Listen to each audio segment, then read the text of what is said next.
Jesus, we're what, 8 seconds into the damn thing, and you've already reclined the chair back. Feeling much stronger episode 2, my friend. Are you? Like we're better? I feel like, I mean, just look around right now.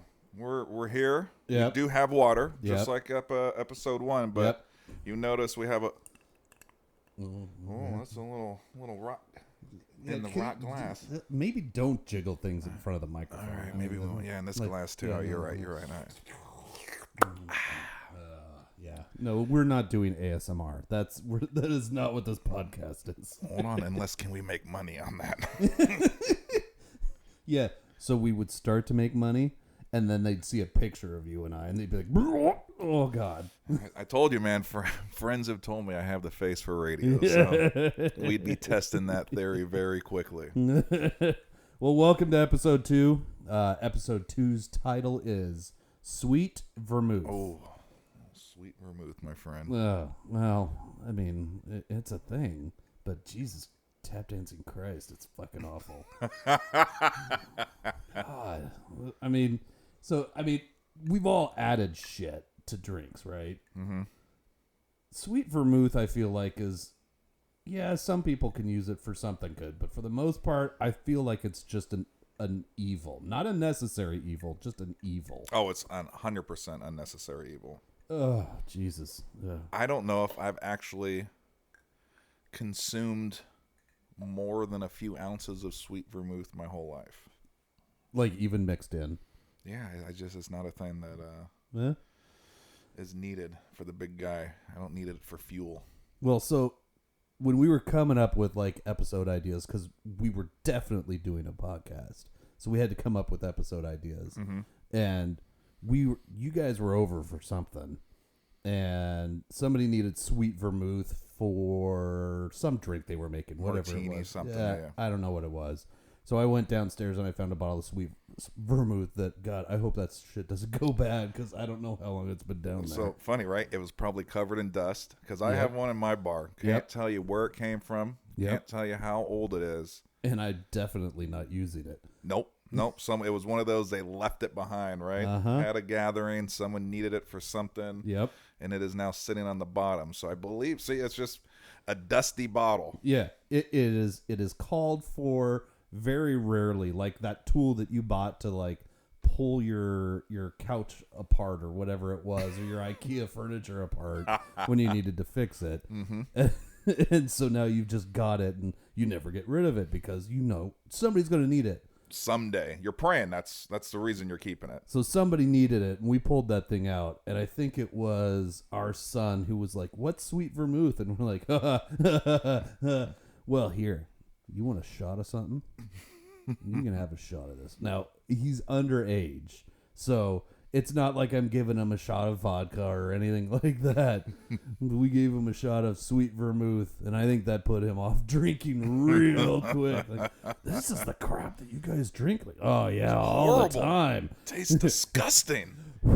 Yes, it Blow does. the dust off of it. Like, yeah, we definitely drink this all the time. It's our favorite. Like, ooh, what else can I pull out of the... Like, ooh, let's pull the Midori out. Let's make him drink one of those.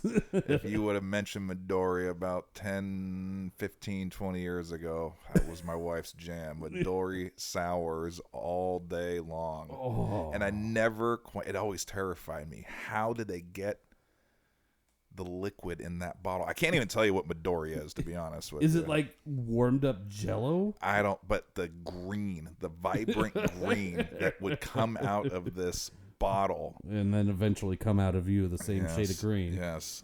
Oh, man, no, Midori sours. I bet you. So wait, Kate was in a big Midori sour? Oh, she loved the Midori sour. Her and I are very different when it comes to drinks. She likes the foo-foo drinks, right? Mm-hmm. She needs the mixers and the sweet stuff. Me, this is my jam right here. Give me a glass. Yep. Big Rock. Yep. Some bourbon whiskey on that. I don't need anything else. Oh, God, yeah. No, see, this is all right. Like, we made it through the water episode, which I'll put $5 right now there's going to be another water episode. Oh, absolutely. Absolutely. But I do want to mention that the small gap between episode 1 and episode 2, our socials Holy crap. are blowing up right now. Holy crap. I mean, the likes, unbelievable. Thank you guys out there. Yeah, it just boom, boom, boom. And I've not been an Instagram person for the longest time. Like, so our little farm out in the middle of nowhere had a little Instagram thing going and a Facebook thing going, but I never really did anything with it. All of a sudden, this thing, it's just like, do I turn notifications off, or am I that vain that I'm like, they like us. They totally like us. oh, look, there's another one. Oh, I just got another notification. Oh, Dude, baby. see?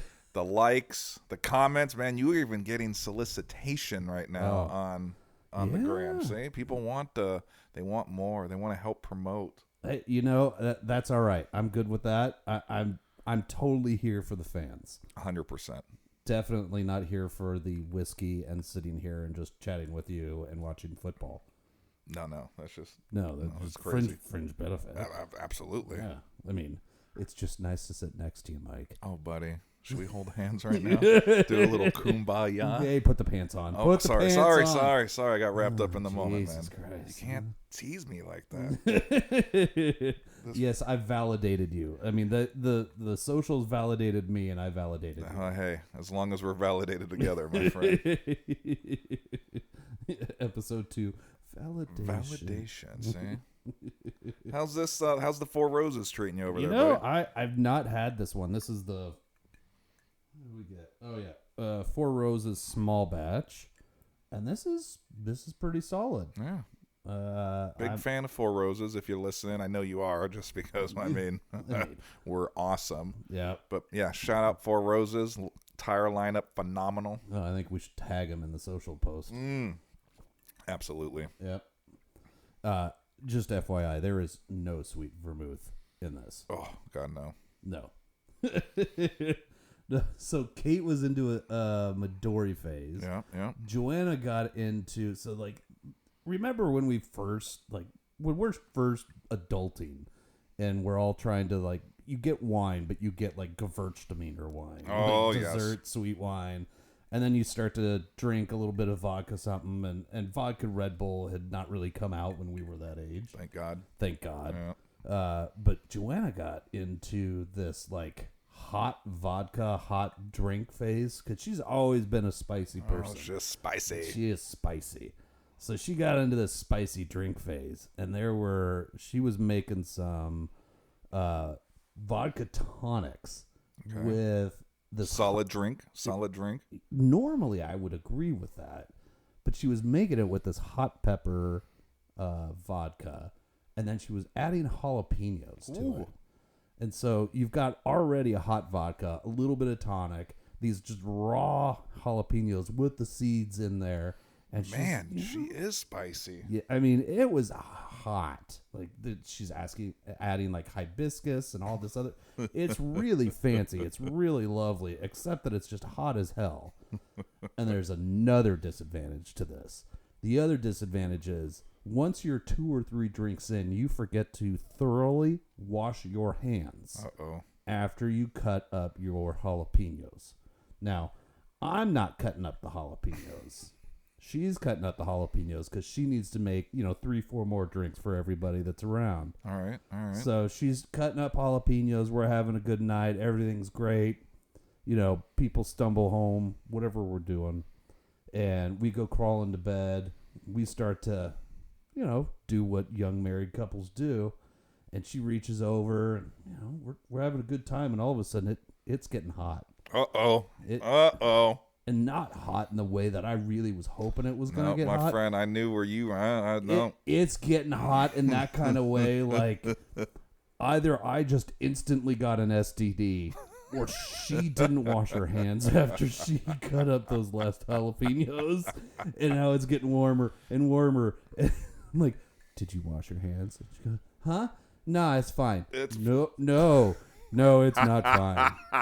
It's not fine. I mean, there's been a few times in my life where I've made a run for the bathroom for various reasons, but this may be the only time I made a run for the bathroom solely for the purpose of jumping in the shower with my PJs still on. This is full. Oh, we hadn't even started yet. Like, the heat just was instantaneous. Okay. So I'm in the shower stripping off my PJs, just trying to scrub this off, and it sort of worked. But that was it for romance that night. Because I looked at her and I was like, what if it had been my hands? Oh, now think about that. Yeah. See, now she was disappointed, but she understood. She understood, yeah. There was a lot of whining going on the next day. Like, it still kind of burned. It was still a little tender. You don't use a loofah. You should not use a loofah that aggressively to get that burning sensation off. It was a bad idea all the way around. So, yeah. Is she still in a spicy drink phase or not so much now? I mean, every so often we've got a buddy that comes over who's a hell of a bartender, always makes some sort of great drink. And so sometimes he'll do, like he did a hibiscus heat one sometime. And that one had a little bit of heat to it, but there was no jalapeno hands involved in that. So that was just, getting the right ingredients and making it a little bit hot. That's just every once in a while. I think after that incident, it kind of turned her off to the whole idea of, like, if we're going to be drinking, we should probably not be mixing in things that'll either blind us or permanently maim all 6 inches of me. All 6 inches. See, look at that. Boom. Tied it back to episode 1, everyone. God damn it, we're good at this. Jesus. I mean, oh, man, we're amazing. We're amazing, man. And that story, you know what? I feel like I should now just bring some milk over every time I come over here, and you can keep it by your nightstand just in case if jalapeno hands ever run afoul in the Martson's house. That's the mental image our listeners want, is me trying to dip into a glass of milk on my nightstand. It's a big glass, though, buddy. Yeah, it is. Uh-huh. Well, see, I wish I had a heat story like that. I don't. You do, though. Well, hot for a different reason. Hot for a different reason. Right. So we used to, in our early 20s, we had a very close friend. He was a auto mechanic and had a wonderful shop behind his house, had a lift in it. Just a great little shop right behind the house, no neighbors. We could always get a little rambunctious back there, loud. And you got to have a safe space. Absolutely. So we would have flaming Dr. Pepper nights, maybe once every other month or once a quarter, not often, just because, 151, even in your 20s. Flaming Dr. Pepper, for those that don't know, like our younger listeners, I'm assuming. Yes. Is. So I don't know if we made them correctly, but what we used was Bacardi 151, which is a rum. Okay. Very hot rum. It's like basically jet fuel, right? Pretty much, yes. Okay. It can light on fire quite easily. Okay. We would drop a shot of this 151 into a beer while it was on fire. So like half a beer. Yeah. Okay. Drop the shot glass in said beer, pound everything, and the two combined was supposed to taste like a Dr. Pepper. I never really bought that. Maybe we weren't using the right beers, but you know what? You know what, though? I mean, like, at that point, like, do you really care what it tastes like? Because you just put something on fire. Yeah, and then shot it. Yeah. Yeah. So, no, yeah, it was decent-sized groups, 10 to 15 people. We'd be sitting in this back shop doing our thing. He had a little portable wood table that he would line up all the shot glasses, and we would... So you've got like 5-6 glasses. Yeah. Ready 5, 6, depending, maybe 10 or 12. So we were trying to be cool bartenders in our 20s, and we would just kind of free pour all one time down a straight line of the 151 and shot glasses. The beer glass was already half full. We were all good to go. Okay. Well, now normal people would probably use like a Bic lighter or maybe one of those long barbecue lighters that Yeah. My buddy, being an auto mechanic, he would light them with the torch because it was the most efficient way of lighting, say, 5 to 10 shot glasses full of jet fuel. So the first few, no problem, right? Went off without a hitch. They'd all light. Turn the torch off. Everyone would walk up, grab said shot glass on fire, drop in the beer, and pound it. What we didn't know at the time was our cool bartending skills of free pouring jet fuel in these little 1 ounce shot glasses, that there was leakage and some spillage that would get on this wood table. So after about round 3, what we didn't know is it wasn't just the shot glasses lighting on fire at this point. So he would fire up this torch, hit that first shot glass, and not only now do we have shot glasses ablaze, but then his wood table. Oh, God, no. So you get a bunch of drunk young people staring at a table on fire, not really knowing what to do. But what's the next step? What do we do here? I don't know. I want that shot, though. So how do we carefully pull the one shot glass on the edge off, right? You didn't want to go in the center because that was just crazy. Yeah. So, no. No, so at this point, you're stunt people, right? Literally, all we needed was a motorcycle, and we could have been Evel Knievel, right? Trying to jump something. Well, automotive shop, I mean, I think that would have been the next logical step. Would be to light the ramp on fire with a shot. Oh, get a Schwinn bicycle. Oh, yeah. And try to jump something. Absolutely. There would definitely be no injuries involved in that. No. But luckily, hey, I'm proud to say, there was no Tualatin Valley Fire and Rescue. My buddy's shop, to this day, still standing. All right. No one was injured too bad. Maybe there was some singed hairs, and some people didn't quite know the process of dropping glass in beer and this and that, where they would kind of hold it up high and maybe get a little eyebrow or two involved. Oh yeah. But no life-changing injuries or anything. Right. So you and I have both experienced a burning sensation for different reasons. Yeah. All right. Well, I'm not gonna lie, yours sounds way more terrifying than mine. I don't know. Lighting the table on fire in a shop full of like oily rags. Oh yeah, you know what? That's a good point, man. I never really thought about all the chemicals that was stored in this shop. I wasn't really worried about my junk physically lighting on fire. No, but like you said, going from 0 to 60 in an STD that fast.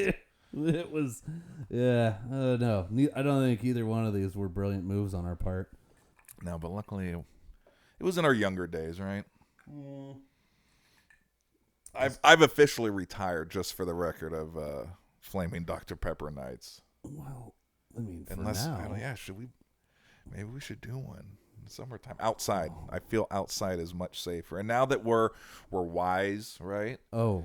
Got a few gray hairs out on the the second part of that is accurate, but I don't know about the wise part. Well, I'm just thinking we could be adults now, and I could bring a fire extinguisher to Flaming Dr. Pepper night. Yeah. Yep. See, our wives would be so. Look, we've come so far. Yeah. Just in the episode. Episode 2, we're already being responsible. And I mean, we're internet famous. Oh, absolutely. And we've already made our call outs. We made our requests for initial guests. Yep. Haven't heard back from anyone, but they're still out there. They're pending. They're busy people. Yeah. Kreischer, I think he's on a little vacay right now. Yeah. No, that's fine. We'll wait on his people to get a hold of our people. Yeah. Court, Randy, we're waiting on them too. Yeah. No, they'll get there. They're Slow Planet. They're busy. Yeah, they're famous. I get the feeling that the offer that we put out there was probably not good enough. I told you the gift bag needed to be better. All right, we'll bump it up. I'm sorry. Oh, jeez. Well, I mean, could be jalapeno hands. Could offer that up. Oh. Maybe.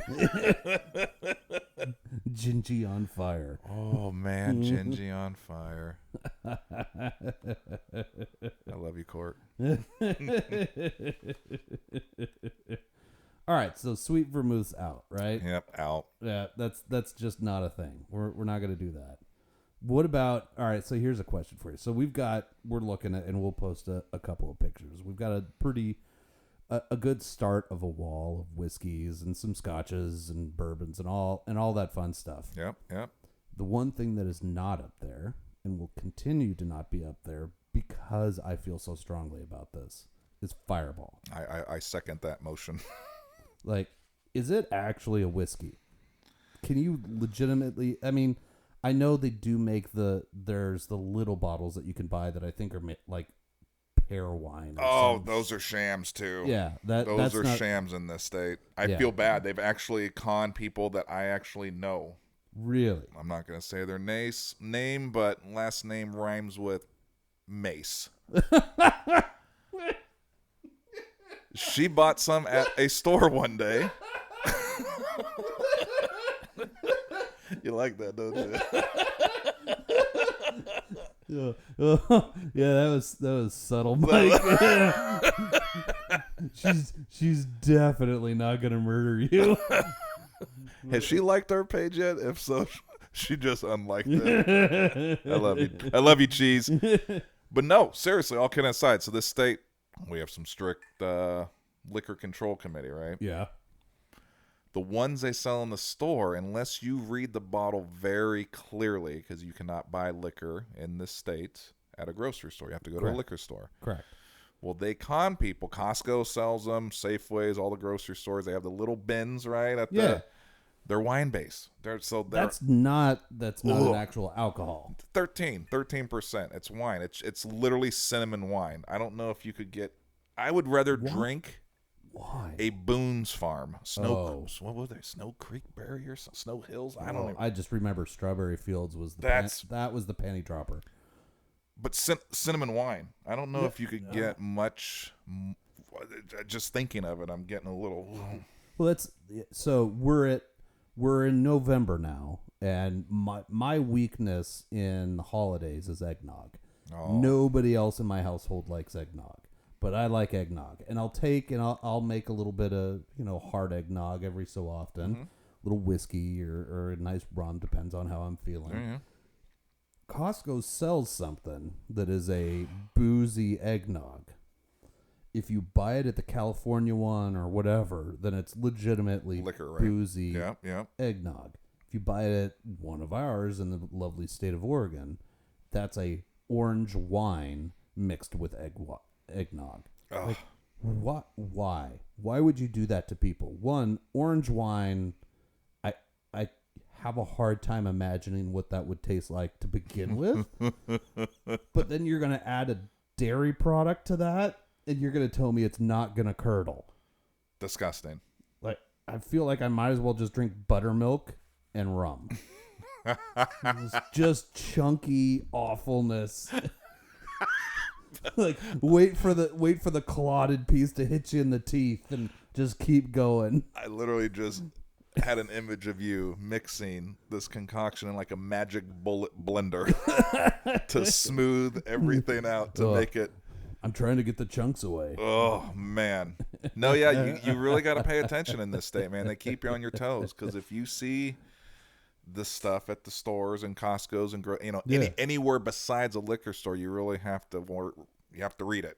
Yeah, because it's either wine base, or it's malt liquor base. Oh God! And let's be real. Oh, malt liquor. I grew out of my malt liquor phase many years ago. I can't tell you the last time I've had a Old English, St. Ides. What else? What else? Camo. How about a brass monkey? Did you ever do a brass monkey? Oh yeah. Brass monkey, orange juice, and a 40. There you go. See? Yeah. Brass monkey. Oh God, those were a brilliant idea. But it's totally coming back, man. It's disgusting to see these, pre-made cocktails. Yep.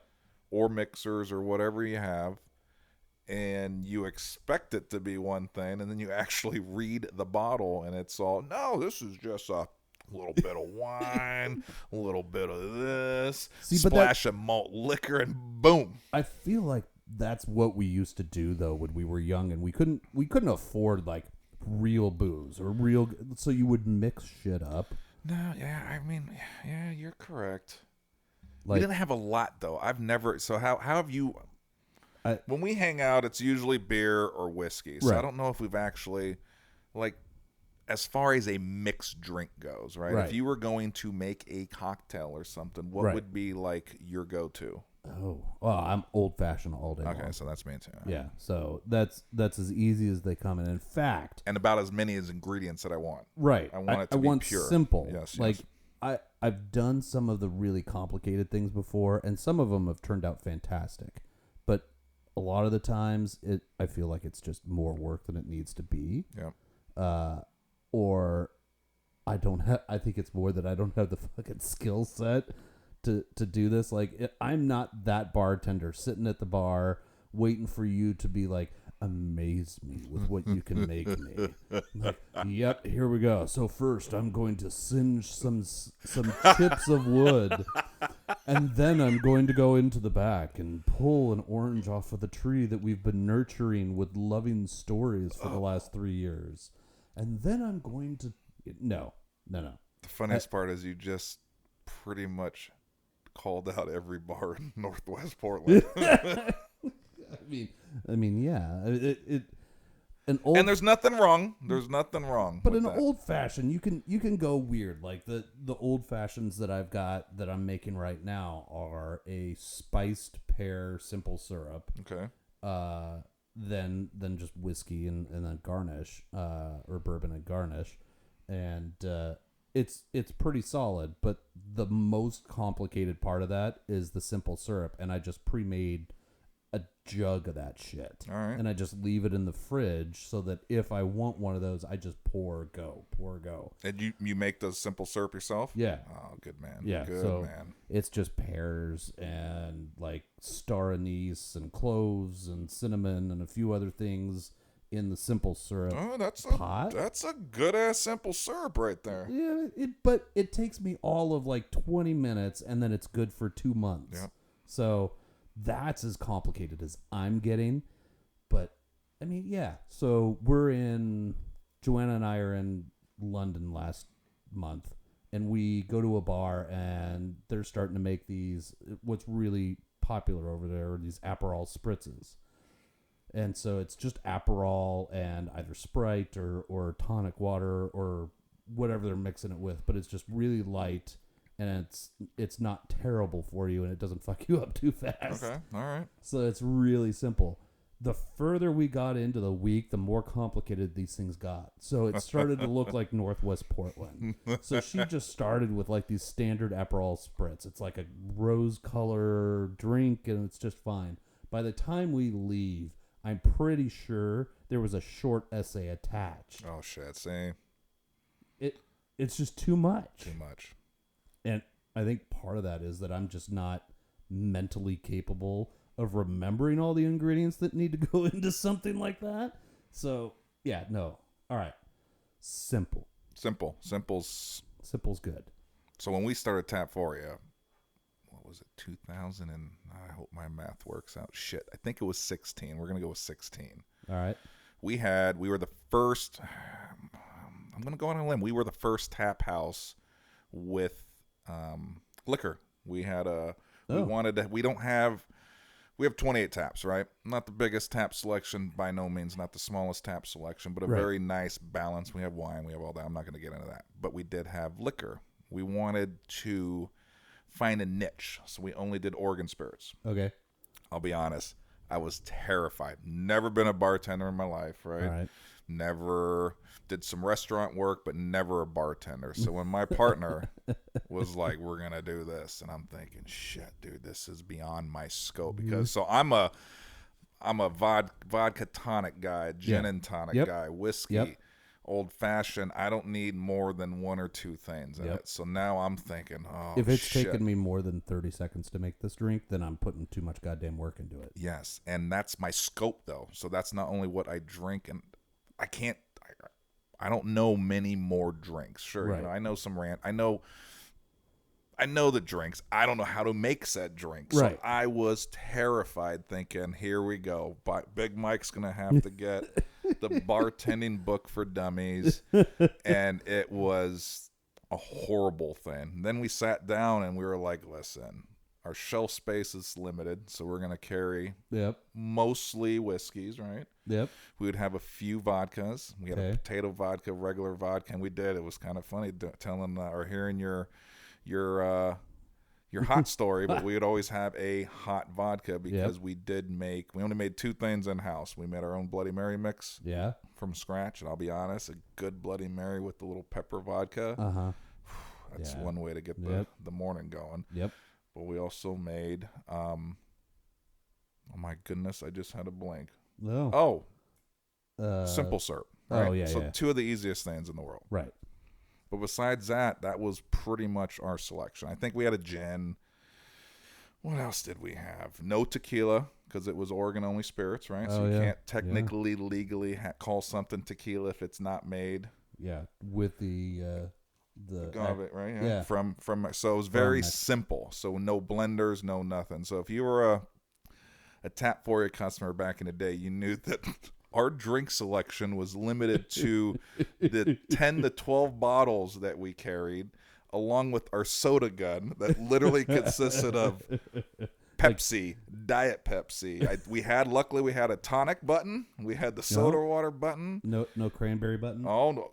Oh, cranberry and lemonade, and that was about it. Oh, there we go. So that was literally our expertise of drinks, and people knew. Every once in a while, of course, had a new face come in, and they wanted some fucking lemon. We didn't even have a martini glass. Like, we were so limited on not only what we could put in the limited liquor that we carried. Right.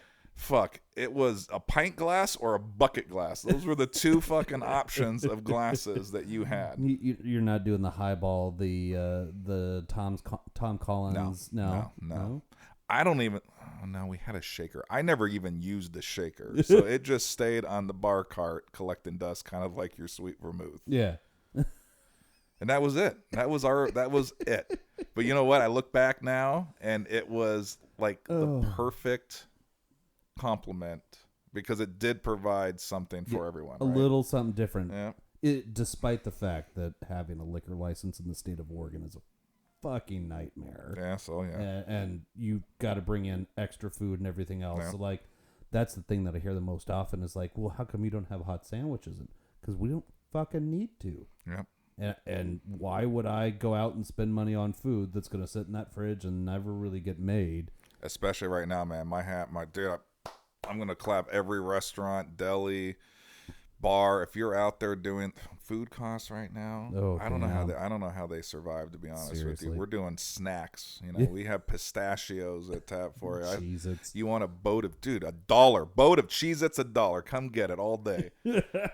But oh man, I still go to the store to buy our stuff for our buffalo dip. We do have the few things that people want, right? That we've kept since COVID. But I look at the produce prices and the deli prices, all the meats and cheeses, and I have to defend. I'll be going out with friends and they'll bitch about, God, $18 burger, and I'm like, buddy, their margins, it's not that strong. No, but. And it's you can't just raise and lower your prices on a regular basis. No, nothing pisses off people more when you start seeing. Yep. When you go and everyone knows that bar or restaurant where they like have layers and layers of whiteout on their menu, and I'm like, you can't constantly. I understand that at this point, are we just putting market price on fucking chicken wings? You know what? The sad part, I don't think we're that far off right now. Could you imagine? Think about that for a second. Oh my God. My wife's from Massachusetts, so like lobster over there is no big deal, right? When we go over there, her cousin will make some phone calls. They live in Gloucester, fishing like capital on the East Coast, right? And we'll be sitting on his dock, and a fucking boat shows up with a black hefty bag of fucking lobsters, and the money that's exchanged between the two of them, I was like, that was like $60. They're like, oh yeah, no, these are shit ones. These are, I got a bag, I got 30 of them for $60. I'm like, I can't even buy a non-frozen tail out of Safeway for under $8.99. Right? Oh God, could you imagine? I want lobster bag loads. Yeah. Yeah, hell yeah. So we years ago. Hang on a second. I got a sound for the podcast. Oh here. yeah. Oh, down boy. Oh, down boy. So, hang on. I wonder if this next part is that we're gonna ASMR this.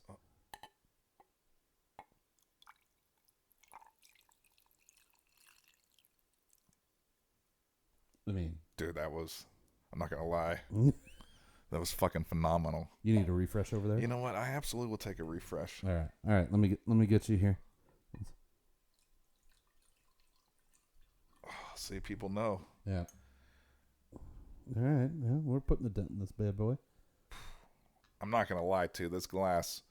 I'm not sure what I can say about this glass legally, but I'm just gonna leave it as it could be the coolest glass I've ever. I don't even. That's it. It's a very cool glass, Alex. I don't know what we can say legally about the glass, but my friend, you win. You win the fucking gold star of the coolest glass I've ever seen in my life. The coolest glass stolen from someplace. Yes. And we'll leave it at that. Yep.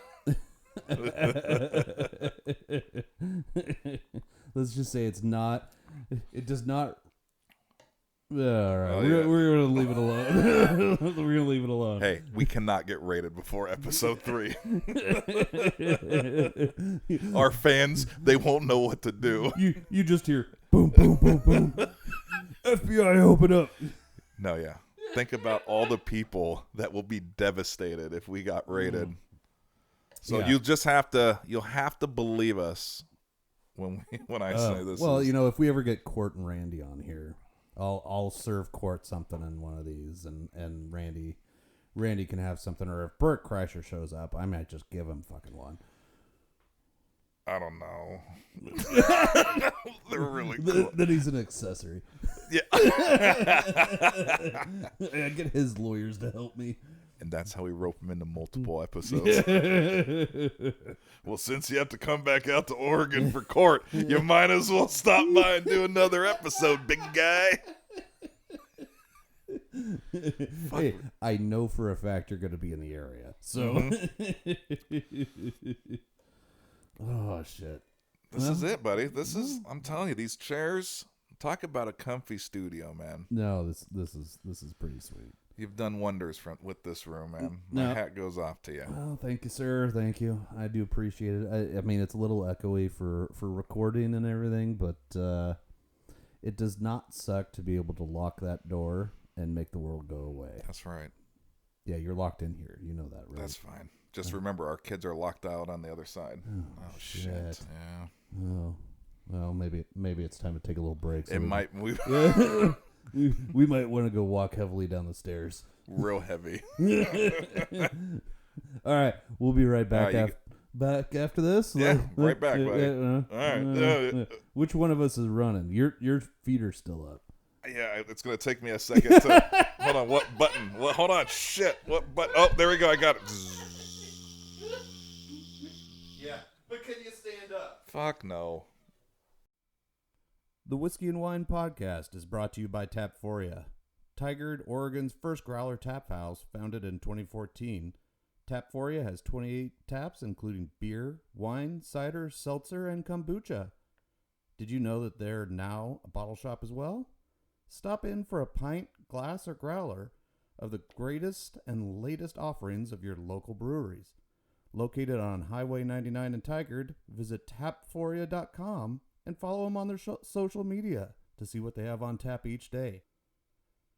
Tapforia craft beer and wines.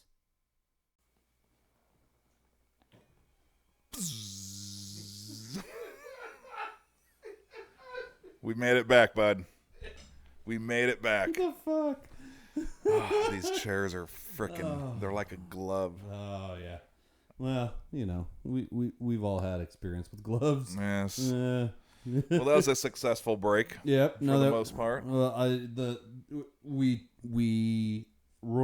chose not to walk down the stairs heavily. We sent the dog down first to just kind of diffuse it so that we didn't have to walk in on anything. But no, it's all good. It's just a little Minecraft going on down there. Yep, no harm, no foul. Yep, no, we're good. Everyone's going to live to see another day. Yep. Well, I got some acreage out back. I got a backhoe. I remind Cooper of this every day. Uh-huh. Yep, nope. The sheriff in the area is my buddy. They will never look on my acreage for a body. Ever. Oh, my God. Well, I mean, at least that's the line that I use, but somehow I don't think that he's actually scared of me in any way, shape, or form, so. Well, we can fix that. I'll just get the cattle prod out. Yeah, that might have to be one of the episodes. Just cattle prod. Episode 16, cattle prod. And I'm imagining it's loud, right? It makes a noise. Yeah. And I still flinch at it. So here you go. Here's a good story for you. All right. So grew up on a farm out in the middle of nowhere. And there was a family friend who would come out and help on the farm and everything else. And so I had a younger brother, and he and I got into a bit of trouble every so often. So one day we're farting around. I think we're like 9 or 10 or something like that. And so we're farting around, and this guy's just getting tired of it. He's 16, 17. He's just tired of us dealing with being dicks. So he's like, all right, the next time you guys fuck around, I'm going to use the cattle prod on you. And we both look at him like, yeah, no, you won't. No, you won't. You won't. Yeah, our mom won't let you do that. You're never going to get away with that. So we kept fucking around, like fuck around and find out, right? Oh, yeah, my wife loves that saying. Oh, yeah. So we kept fucking around. And all of a sudden, we see this 17-year-old, 6 foot, whatever, cowboy running at us like Rip on a Bender, from Yellowstone with a fucking cattle prod in his hand. Man. And he is just booking it at us. And sure as shit, he gets within 2 feet of me and zaps me in the back thigh with that thing. No shit. And I go down like a sack of cans, like just brrr, and my brother is just laughing hardcore. Like, yeah, you got owned. Dude. 3 more steps and he caught my brother. Yeah, see? Fuck around and find out. Right? So, yeah. So, yes. Don't fuck around and find out. I do like using the cattle prod, but I get the feeling I'm going to have to make him sign a waiver first. Hey. I mean, we all did stupid shit. Oh, God, yeah. God damn. All right. Back to the whiskey, or at least the booze. Oh, yeah, that's right. So good. Worst thing you've ever had or seen added to a drink? Like, what's the worst drink or something like that you've ever seen? Man, we used to, back in our younger days, we would make a little concoction called yucca. What the fuck? Yucca was yucca. It was the cheapest tequila we could afford at the time. Wow, what was it? Pancho Villa, I think it was. Half gallon, like, $15 or whatever. Holy shit. You would take that, the whole half gallon too. So hold on, let me backtrack. So you'd have to go to Costco first. And you'd have to buy, do you remember the old, what were they, graham crackers or the little cookie teddy bears? What the hell? Oh, graham cookie, yeah. You know what I'm talking about, right? And it would come, Teddy Grahams. Yes, Teddy Grahams. and it would come in the plastic container that was shaped as the bear, right? Okay. We'd buy that. That would be step one. Even before Pancho Villa, you needed this one container to make yucca. Oh, God. Unscrew the tap, dump every graham crack or the cookies out of it. Okay. Fill it with ice. The thing that's shaped like a bear. Yes. Okay. It was our mixer. So we'd take that once it was emptied. Okay. Put the half gallon of Pancho Villa cheap tequila that we could afford. Okay. Maybe a scoop or 2 of sugar. Okay. 6 lemons, 6 limes, squeeze them, throw them in there, fill the rest with ice. put the lid on, wrap it in a towel, and the key to it, and I don't know if this was an actual, like, real thing, but we believed it, so it was a real thing to us. No. We felt you had to shake it for an hour consistently. So we'd wrap a towel around it to kind of form a little, seal / insulation. Okay. And we would sit around, the group right. of us, and we would shake it like a cocktail shaker until your arms got tired. And then at that point, you'd pass it to the right. Oh, my God. And then they would shake it. And this would go on for, like I said, for some reason. Why? Either someone told us 60 minutes. And you fucking believed it. Oh, yeah. That's what we did. So then we would literally shake it for an hour. Okay. And then we'd drink it.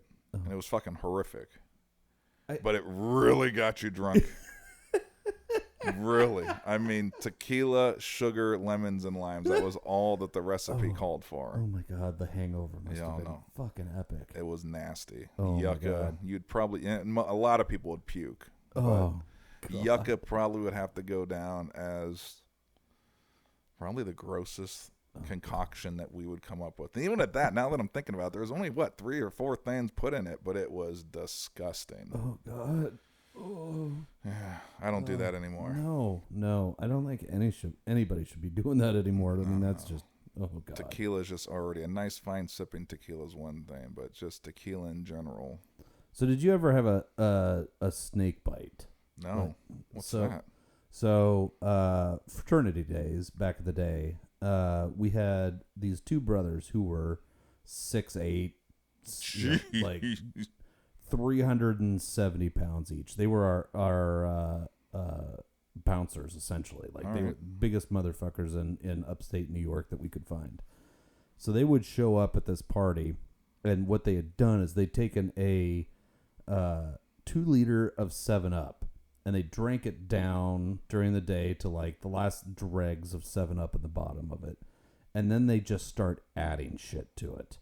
I don't think there was an actual recipe, but I think it was just, what do we have on hand and what can we throw in this motherfucking drink? Yeah. So that it was, an inch in the 2-liter bottle of 7-Up plus all alcohol. Woo! All right. And they would show up and they would just sip on this all night long.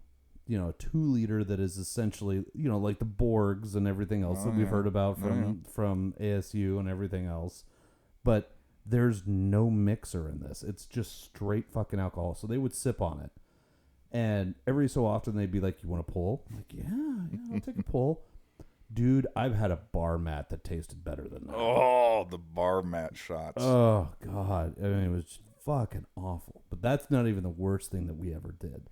The worst thing we ever did was the jungle juice. Oh, that jungle juice. But instead of being like classy and, getting a igloo container or something to put it in, we would just take a 55-gallon garbage can and we would line it with a plastic bag. Okay.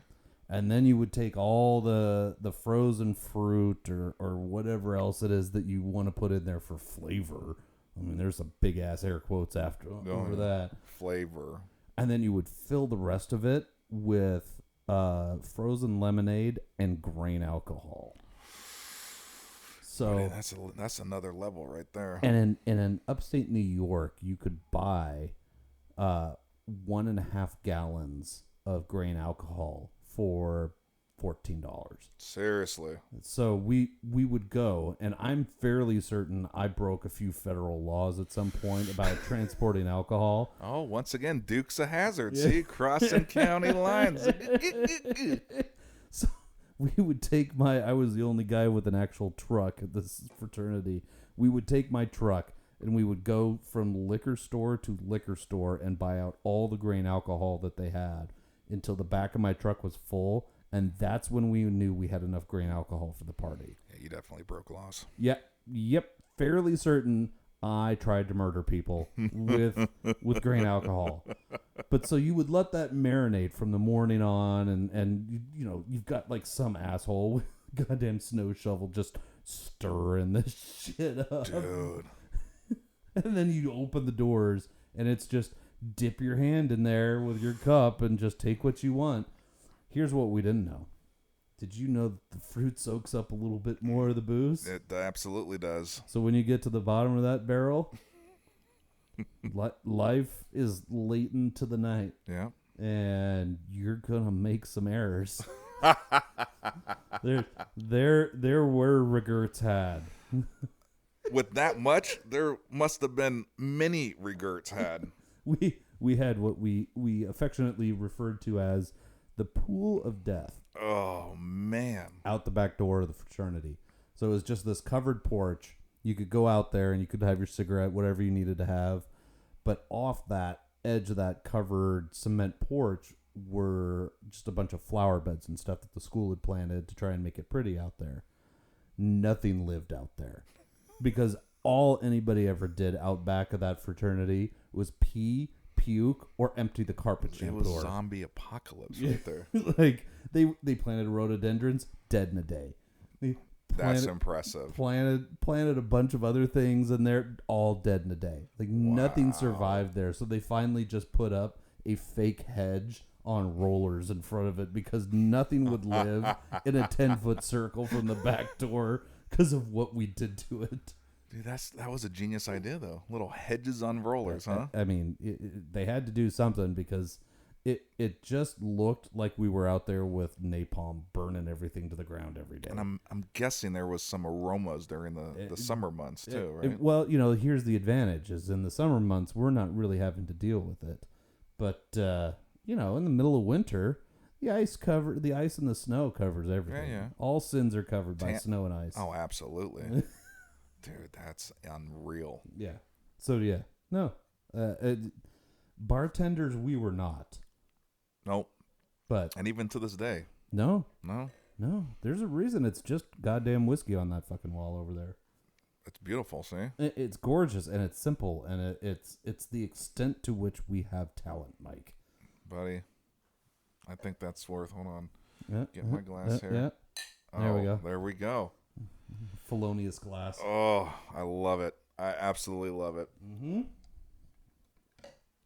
Well, that's not a terrible episode 2 so far. No, I think that's a freaking phenomenal episode 2, to be honest with you.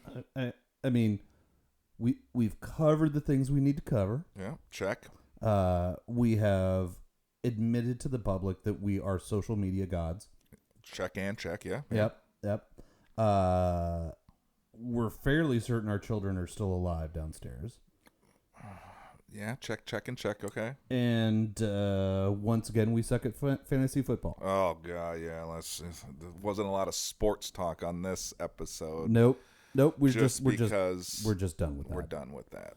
Maybe next episode, it might be on a high, hopefully for one of us, if not both. But, yeah, our viewers might have noticed there wasn't a whole lot of talk of fantasy football in episode 2. We don't talk about Bruno. No. I really hate my opponent right now. I think you should show up at his house with his Ring doorbell and just take a big fat dump on his doorstep. I'll text ahead of time and tell him to hide the minor children. I don't want to catch a charge because I'm going to do some really foul things on your doorstep. Just to know how much I need you to know how much I appreciate you. Oh, man. Hopefully next week's a better week for us. Okay. All right. I mean, I don't know about you. I haven't looked at I know next week has to be. I have more points on my bench. I don't know that I want to look. Yeah, I stopped. I retired. I am officially. My wife will be so happy when I come home because I might not even watch the. Oh, good God. Oh, nope. That was a mistake. Don't do it. Don't do it. Yeah, no, that's like clicking on, go ahead and unblock that site and discovering 2 Girls, 1 Cup is not what you thought it was. Oh. Darn internet. All right, Mike. Nice job, man. Hey, once again, appreciate it. Well, Thank you guys all out there for listening to episode 2. 3 will be on its way shortly. Yeah. We have some editing to do. Yeah. All the behind the scenes. This isn't. It's not just a glamorous lifestyle, you guys. There's a lot of work. Yeah. There is a lot of work. But you know what? We're damn good at this. We are damn good. I feel almost. I can't wait for our wives to come home and just be cheerleaders for us. Oh, dude, they're gonna love it. Yeah. Absolutely gonna love it. We're gonna be epic. Epic. All right. Do it again, same time next week. Sounds like a plan to me, man. All right. Take care, people. All right. Remember, follow us on social media. Yes, hit those. We're on Instagram at Whiskey and Wine Cast. Don't forget the cast. There's a few people out there trying to get close to our name, but yeah, don't forget the cast part. Yeah, remember we're the cast. We are the cast, you guys. Yep. So follow us, email us. Yeah, give us some content. You want us to talk about something? Whiskeyandwine.com. You can get a hold of us. Mike and I each have an email on there, and send us some information on what you need us to either correct or what you think we should be bringing up. Because there's plenty of episodes coming up, you guys. Oh, God. Here we go. There we go. Oh, God. Heck yeah. All right. Good job. Good job. Yeah, buddy.